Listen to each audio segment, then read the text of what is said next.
নমস্কার বন্ধুরা, আপনারা সবাই কেমন আছেন? আশা করছি খুব ভালো আছেন। তো ভগবানের আশীর্বাদে ও আপনাদের ভালোবাসায় আমিও খুব ভালো আছি। তো আজকে সোমবার আর এখন বাজে সকাল 6:30 মতো। তো এখন থেকে আপনাদের সাথে নিয়ে শুরু করছি আজকের ব্লগটি। আশা করছি আপনাদের খুব ভালো লাগবে।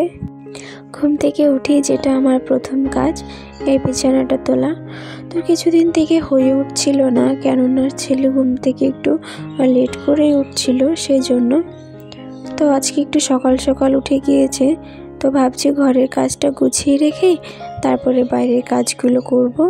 তাই আগে এখানে বিছানাটা একটু গুছিয়ে নিচ্ছি।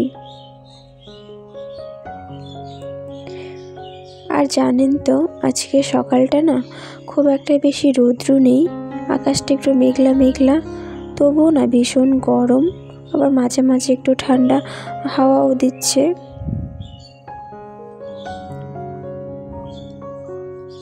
আর এই জায়গাটা আমি যতবারই গুছিয়ে রাখি এলোমেলো হয়েই থাকে, তাই যতবারই আসি ঘরে একটু হলেও চেষ্টা করি গুছিয়ে রাখার। তো দেখুন, আমার বিছানা গোছানো হয়ে গিয়েছে, আর এখানে নিয়ে এসেছি এক ঢিপ জামা কাপড়। কেননা কালকে গিয়েছিলাম একটু ঘুরতে, আস্তে আস্তে না অনেকটাই রাত হয়ে গিয়েছিল, আর শরীরটাও ভীষণ ক্লান্ত লাগছিল, তাই আর ইচ্ছে করেনি সেগুলো ভাঁজ করে গুছিয়ে রাখি। তাই সকালবেলায় নিয়ে ঘরটা একটু গুছিয়ে নিই, কারণ ঘর থেকে একবার বেরিয়ে গেলে ঘরে আসতে অনেকটা লেট হয়ে যাবে। আর এই ঘরটা এভাবে অগোছালো থাকলে বাইরে কাজ করেও না শান্তি পাবো না, বারে বারে মনে হবে যেন ঘরে অগোছালো হয়ে আছে, কি যেন একটা কাজ করিনি। তাই ভাবলাম এগুলোই আগে একটু গুছিয়ে নিই। আর এই ছোট ছোট জামা কাপড়গুলো একটু ভাঁজ করে না রাখলে সময়ের মতো না খুঁজে পাওয়া যায় না কোথায় কোনটা আছে। তাই চেষ্টা করি এগুলোকে একটু ভালোভাবে গুছিয়ে রাখার।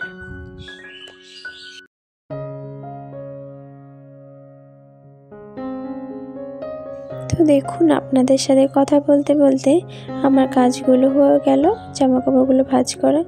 আর এই যে তোমাদের দাদা ভাইয়ের জামা কাপড়, যতবারই গুছিয়ে রাখি না কেন ঘরে এসে এলোমেলোই দেখবো। মাঝে মাঝে ইচ্ছে করে না যে গুছিয়ে রাখি, তারপরেও কিছু করার নেই। আর দেখো বাইরেটা, বললাম না আজকে রৌদ্র নেই, দেখো কীরকম ওয়েদারটা ভীষণ ভালো, তারপরও গরম লাগছিল। আর এই যে আমাদের বাড়ির সাথেই রাস্তা, আর সেজন্য এই ধুলোগুলো বেশি হয়।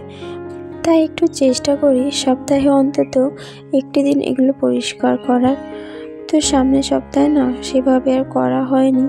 আর দেখো ধুলোগুলো একটু বেশি জমে গেছে, তাই আর দেরি না করে আজকে ভাবলাম একটু সব মুছে নিই।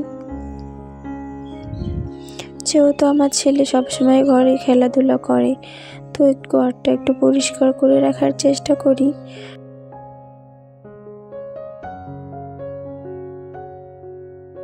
ঘরটা পরিষ্কার থাকলে না নিজেকেও একটু হালকা হালকা মনে হয়। আর দেখো এখানে আমি খাটটা একটু মুছে নেব। আর এই খাটের অবস্থাটা একদম দেখো 12টা বেজে গেছে, প্লাস্টিকগুলো আমার ছেলে সব টেনে ছিঁড়ে দিয়েছে, আর সেই জন্য না নোংরাটাও এখন বেশি বেশি হচ্ছে। আর এখানে আমি টেবিলটাও ভালো করে পরিষ্কার করে নিচ্ছি।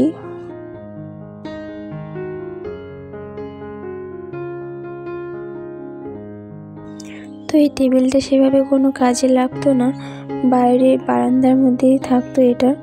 তো এটা এখন ঘরে নিয়ে এসেছি, ছেলেকে যখন খাওয়াই তখন এখানে খাবারগুলো রেখেই তারপর খাওয়াই, সেজন্য এটা আর বাইরে বের করিনি। সেই যে অ্যানিভার্সারির দিন নিয়ে এসেছিলাম ঘরে, তো এটা ঘরেই আছে। তারপরে খাটের এই সাইডটাও আমি মুছে নিয়েছি, আর এখনই মুছে নেব ঘরটা। আর ঘরটা মোছার আগে আমি ঘরটা ভালো করে ঝাড় দিয়ে নিয়েছি। তারপর সবগুলো ঘর আমার মোছা হয়ে গিয়েছিল, আর বারান্দাটাও দেখুন মোছা হয়ে গেছে। তারপর এক বালতি জামা কাপড় ছিল, সেগুলো কেচে কুচিয়ে দিয়ে আমিও চানটা করে নিয়েছি। আর জানেন তো আজকে চুলগুলো ভেজাইনি, কেননা সকাল সকাল চান করলাম। আর ওয়েদারটাও দেখুন একদম ঠান্ডা ঠান্ডা। আর যেহেতু কালকে ঘুরতে গিয়েছিলাম বললাম, তো রাত আস্তে আস্তে প্রায় রাত 8:30 বেজে গিয়েছিল। আর রাস্তায় যা পরিমাণে ধুলো আর গরম পড়েছিল কালকে, তো এসে কালকে রাত্রে একবার চান করেছি। তো তাই ভাবলাম সকালবেলা আজকে আর চুলটা ভেজাবো না। সকাল সকাল চানটা করলেও পুজোটা কিন্তু আর আমার আজকে দেওয়া হয়নি একটা সমস্যার জন্য। তো মাই সকালবেলা পুজোটা দিয়ে দিয়েছে। আর জামা কাপড়গুলো সকাল সকাল ধুয়ে দিলাম, কেন বলো তো, যেহেতু আজকে রৌদ্র নেই তো শুকোবে না সেভাবে, তাই ভাবলাম সকাল সকাল একটু ধুয়ে দিলে আর কি হাওয়া বাতাসে যতটুকু আর কি শুকায় বাচ্চাদের জামা কাপড়, বুঝতেই পারছো।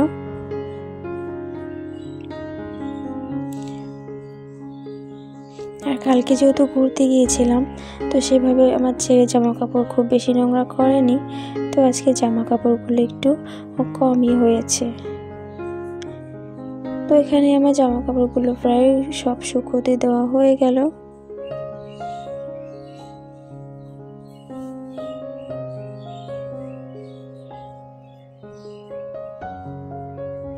আর আমার ছেলে নিচের থেকে আমাকে ডাকছে মা মা বলে। আর এখানে সব জামাগুলোতে না ক্লিপগুলো লাগিয়ে দিচ্ছি, কেননা একটু হাওয়া হলেই সব আবার নিচে পড়ে গেলে আবার নোংরা হয়ে যাবে। আর তারপরে দেখো আমার কাণ্ড, এই দিক দিয়ে পাঁচিল টপকে চলে যাচ্ছে ওই ছাদের কর্নারে। আমাদের একটা আম গাছ আছে, মিষ্টি আম, আর ওখানে ছেলে আমাকে ডাকছে, বলছে মা, আমি ওকে বলছি চুপ, কেউ দেখলে আমাকে খুব বকবে। তারপরে দেখো তোমাদেরকেও একটু হাই করে দিলাম। আর ফার্স্ট একটা আম নিয়ে আমের যে কষ্ট হয় না সেটা একটু মুছে ছেলেকে নিচে দিয়ে দিলাম। আর এই গাছের আমগুলো না মানে কাঁচাই খাওয়া যায়, আর মিষ্টি পেকে গেলে অতটাও টেস্টি লাগে না। তো যাওয়ার সময় তো কোনোভাবে চলে গিয়েছি আমের লোভে, কিন্তু আসার সময় একটু ভয় লাগছিল। দেখো আমার কি অবস্থা। আর এই দেখো দুটো আম নিয়ে চলে এসেছি, কত বড় বড়। আর এখানে দেখো আমার চান করতে করতে আমার ঘরটাও শুকিয়ে গেছে পুরো। তো বন্ধুরা আজকের ভিডিওটা এখানেই শেষ করছি। ভিডিওটি কেমন লাগলো অবশ্যই কমেন্ট করে বলবে, আর ভালো লাগলে একটা লাইক অবশ্যই করে দেবে, আর চ্যানেলে নতুন হলে প্লিজ সাবস্ক্রাইব করে দেবে। টাটা।